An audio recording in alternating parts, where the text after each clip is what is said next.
जय हिंद दोस्तों। Belated return यानी देर से भरा हुआ इनकम टैक्स रिटर्न के बारे में बातचीत करेंगे। जैसा कि आपको पता है कि इनकम टैक्स फाइल करने की अंतिम तारीख 16 सितंबर थी, जो कि समाप्त हो गई। 16 सितंबर के बाद कोई भी व्यक्ति अगर अपना इनकम टैक्स फाइल करना चाहता है तो उसे बिलेटेड रिटर्न इनकम टैक्स की सेक्शन 139(4) के तहत फाइल करना होगा। बिलेटेड रिटर्न क्या है? जो भी income tax return last date यानी इस साल 16 सितंबर 2025 रखी गई है, वैसे ये वो जनरली 31 जुलाई तक रहती है। बट इस साल अमेंडमेंट्स सॉफ्टवेयर में अमेंडमेंट्स हुए थे, इस कारण यह डेट 16 सितंबर तक एक्सटेंड कर दी गई थी। और इस डेट के बाद जो भी रिटर्न फाइल किया जाएगा उसे बिलेटेड रिटर्न कहा जाएगा। और ये इनकम टैक्स एक्ट की सेक्शन 139(4) के तहत दाखिल किया जाता है। फाइनेंशियल ईयर 2024-25 यानी असेसमेंट ईयर 25-26 के लिए बिलेटेड रिटर्न फाइल करने की लास्ट डेट 31 दिसंबर 2025 है। इसमें इनकम टैक्स एक्ट की सेक्शन 234(f) के तहत पेनल्टी लगती है। यदि आपकी आय 2.5 लाख से कम है तो कोई पेनल्टी नहीं लगती, और आपकी आय 2.5 लाख से 5 लाख तक है तो आप पर 1,000 रुपये की लेट फीस लगेगी। और आपकी आय अगर 5 लाख से ऊपर है वार्षिक आय, तो आपकी अधिकतम लेट फीस 5,000 रुपये लगेगी। क्या बिलेटेड रिटर्न में रिजीम बदला जा सकता है? नहीं, क्योंकि यदि आप मूल रिटर्न की लास्ट डेट से चूक चुके हैं तो आप ओल्ड टैक्स रिजीम के तहत अपना आईटीआर फाइल नहीं कर सकते हैं। वो विकल्प आप खो देते हैं। भले ही ये आपके लिए फायदेमंद हो, आप केवल नई व्यवस्था के तहत ही बिलेटेड रिटर्न फाइल कर सकते हैं। भले ही आपने नियमित तिथि से पहले फॉर्म 10(1)(EA फाइल कर दिया। बिलेटेड रिटर्न भरने के नुकसान। बिलेटेड रिटर्न भरने पर क्या क्या नुकसान हो सकते हैं? सबसे पहले आपको इसकी लेट फाइलिंग फीस देनी होगी, जो कि सेक्शन 234(f) के तहत होती है। इसके अलावा इंटरेस्ट भी लगेगा, जो कि सेक्शन 234(a), 234(b) और 234(c) के तहत लगेगा। हाउस प्रॉपर्टी को छोड़कर कोई भी लॉसेस को आप कैरी फॉरवर्ड नहीं कर सकते। और चौथा, रिफंड आने में आपको डिले हो सकता है। बिल रिटर्न फाइल करते समय ध्यान देने योग्य महत्वपूर्ण बातें। पहले, यदि आप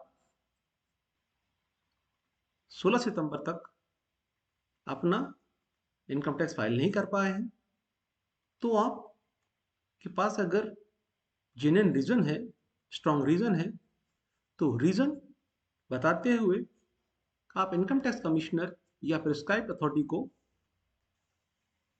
आवेदन दे सकते हैं और अपना रीजन बता सकते हैं। ऑफिसर आपकी रिक्वेस्ट को योग्यता के आधार पर कानून के अनुसार स्वीकार कर सकता है। यदि वह स्वीकार कर लेता है तो आप पे पेनल्टी नहीं लगेगी।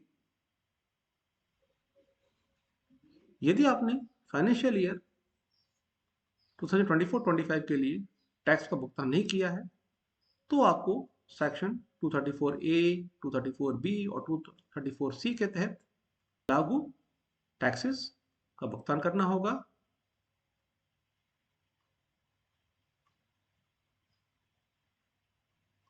ऐसा हो सकता है कि आपने समय पर अपना टैक्स पे कर दिया हो, लेकिन रिटर्न फाइल करना भूल गए हो। ऐसी स्थिति में आपको फाइल करना ही होगा। आप देरी के लिए माफी का आवेदन नहीं कर सकते हैं। Income tax department ITR file न करने पर सेक्शन 271F के तहत आपको नोटिस जारी कर सकता है। समय सीमा चूकने पर आपको 5,000 तक का जुर्माना देना पड़ सकता है। अगर आपके पास आईटीआर फाइल करने का ना करने का कोई ठोस कारण है, तो आप इनकम टैक्स कमिश्नर या प्रिस्क्राइब्ड अथॉरिटी से, अगर वे आपके कारण से संतुष्ट हो जाते हैं, तो आपको जुर्माना नहीं देना पड़ेगा। इनकम टैक्स डिपार्टमेंट आपकी रिटर्न फाइल न करने पर आपके खिलाफ कानूनी कार्रवाई कर सकता है, जैसे सेक्शन 271F के तहत नोटिस जारी कर सकता है, पेनल्टी लगा सकता है, आप पे मुकदमा चलाया जा सकता है। यदि आपको इनकम टैक्स डिपार्टमेंट से कोई नोटिस प्राप्त हुआ है, तो आपको ई फाइलिंग पर जाकर उसका रिप्लाई देना होगा और नोटिस का पालन करना होगा और आईटीआर दाखिल करनी होगी। यदि आपने एनुअल इनकम कम बताई है, तो टैक्सेस पर 200% तक का जुर्माना लगाया जा सकता है।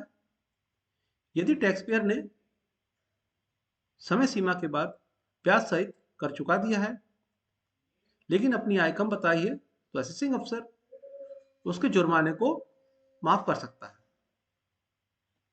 तो ये कुछ बिंदु थे जो अभी हम आरटीआई की साइट पर जाएंगे और यहाँ हम लॉगिन करेंगे।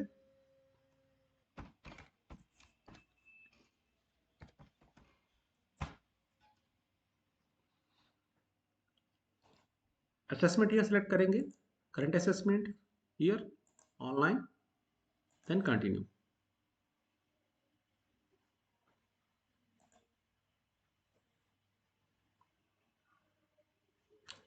इंडिविजुअल सेलेक्ट करेंगे, आईटीआर फॉर्म 1 क्योंकि ये सैलरीड पर्सन है, उसका प्रोसीड करेंगे। इसमें डायरेक्शंस दिए हुए हैं कि न्यू टैक्स रिगीम से फाइल करेंगे और HRA, LTA, section 80C, B, U, E और G, इन सब के तहत आपको डिडक्शन नहीं मिलेगा। ओके कर देंगे। Let get starts. इसमें taxable income is more than the basic exemptions, 3 option दिए गए। हम इसमें अदर सेलेक्ट करेंगे, कंटिन्यू करेंगे।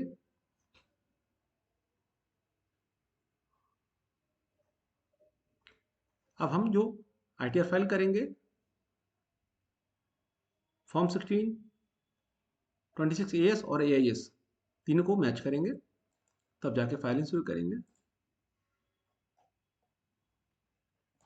Employment central government auto select कर लिया इसने। Section 139(4) belated return file after due date, और इसमें new tax regimes already select हो रखा है, ओल्ड टैक्स में हम नहीं जा सकते। बैंक डिटेल्स बैंक वैलिड हो रखा है, आप कंफर्म करेंगे हम। Income from salary, salary income as per form 16 7,11,650 है। डिडक्शन इसमें 75,000 का मिला है हमारे को, तो इनकम चार्जेबल जो है 636,650 आगे ये। उसके अलावा इनकम फ्रॉम अदर सोर्सेज, यानी कि interest from deposits 8,275, interest from saving 667, dividend income 462 और लास्ट ईयर का इनकम टैक्स रिफंड पर जो इंटरेस्ट मिला है वो 138 है। ऐसे total 9542 other source of income है। तो टोटल हमारी ग्रॉस इनकम 6,46,192 हो गई है। और म्यूचुअल फंड्स में इन्वेस्टमेंट है, डिविडेंड तो मिला है बट सेल आउट नहीं किए, इसलिए इसमें लॉन्ग टर्म कैपिटल गेन और शॉर्ट टर्म कैपिटल गेन नहीं हुआ है। तो हम ITR 2 भी नहीं भरेंगे, ITR 1 ही फाइल होगा और इसे कंटिन्यू कर लेंगे क्योंकि ओनली डिविडेंड इनकम शो कर रहा है। Contributions 80CC-D2 central government employ के लिए, अग्निपथ स्कीम आर्मी पर्पस के लिए जो अभी एनरोल हुआ है, और कोई अदर डायरेक्शंस नहीं है, ना ही NPS स्कीम ली हुई है, इसलिए इसे कंफर्म कर देंगे। अब taxes paid, details of taxes deducted at source of salary, इसमें पैन नंबर जो है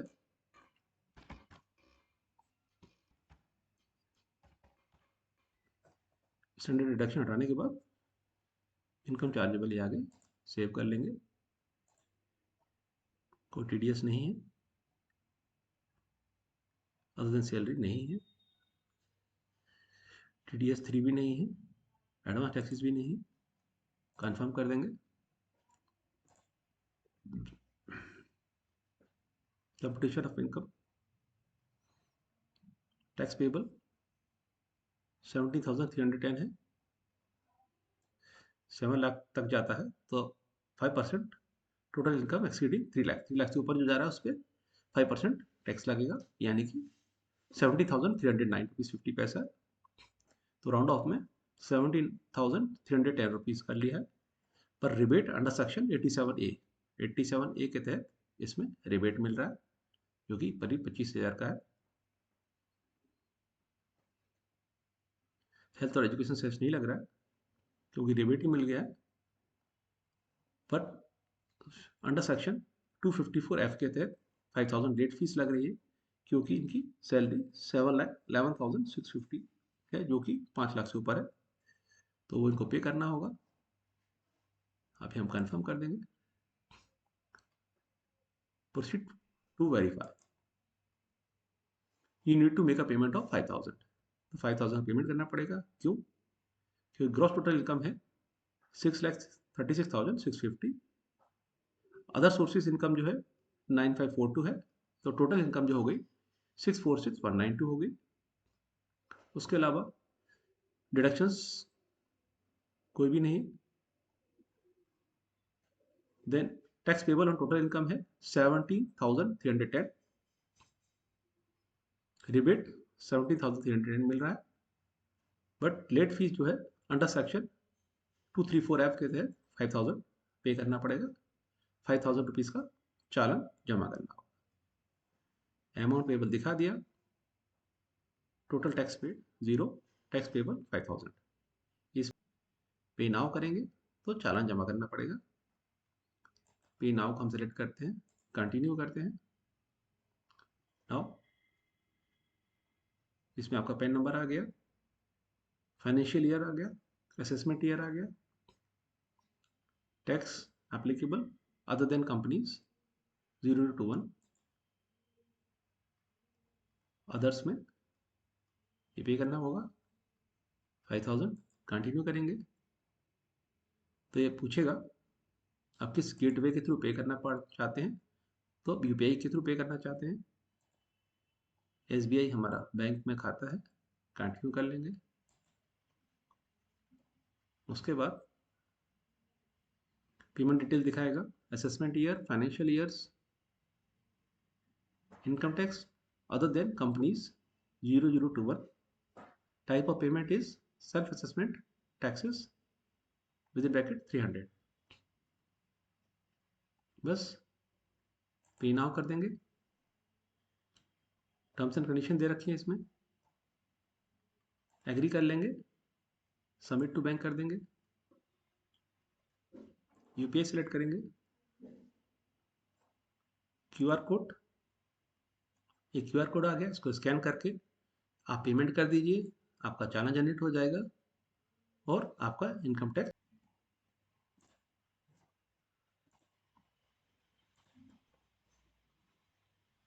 प्रोसीड फॉर वेरिफिकेशन करेंगे। वैलिडेशन सक्सेसफुल हो गया, प्रीव्यू कर लेंगे। प्रीव्यू में तीन चार ऑप्शन हैं, सारे देख कर कहीं कोई गलती ना हो चेक करते हुए। वैलिडेशन सक्सेसफुल हो गया, प्रोसीड टू वेरिफिकेशन। तो वेरिफिकेशन तीन तरह का है। ई वेरीफाई नाउ, आधार ओटीपी आएगा तो ई वेरीफाई कर सकते हैं, लेटर भी कर सकते हैं 30 दिन के अंदर, और बाई पोस्ट भी भेज सकते हैं। 30 डेज के अंदर स्पीड पोस्ट के थ्रू बेंगलोर पहुंचना चाहिए। तो सबसे अच्छा ऑप्शन इसमें ई वेरीफाई नाउ है, ये सबसे अच्छा है, फास्ट प्रोसेस है। इसको क्लिक करेंगे, कंटिन्यू करेंगे, आपके आधार मोबाइल पर ओटीपी आएगा, ओटीपी डालेंगे और कंफर्म कर देंगे, तो आपकी बिलेटेड रिटर्न फाइल हो जाएगी।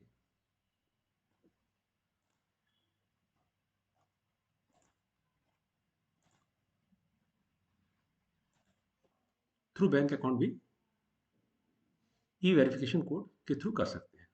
आपके मोबाइल पे एक अल्फा न्यूमेरिक वैल्यूज आएगी 10 फिगर की, उसको टाइप करके आप इसे कंटिन्यू कर सकते हैं। तो इस तरह से आपका बिलेटेड रिटर्न फाइल हो जाएगा। तो दोस्तों, आपको मेरा ये बिल रिटर्न वाला वीडियो कैसा लगा? अगर आपको मेरा ये वीडियो अच्छा लगा तो मेरे वीडियो को लाइक करें, मेरे चैनल को सब्सक्राइब करें, और आपके कोई और सुझाव हो तो मुझे ज़रूर दें, मैं उस पर सुधार करूँगा और अच्छे से अच्छा कंटेंट लाने की कोशिश करूँगा। थैंक यू, धन्यवाद, जय हिंद।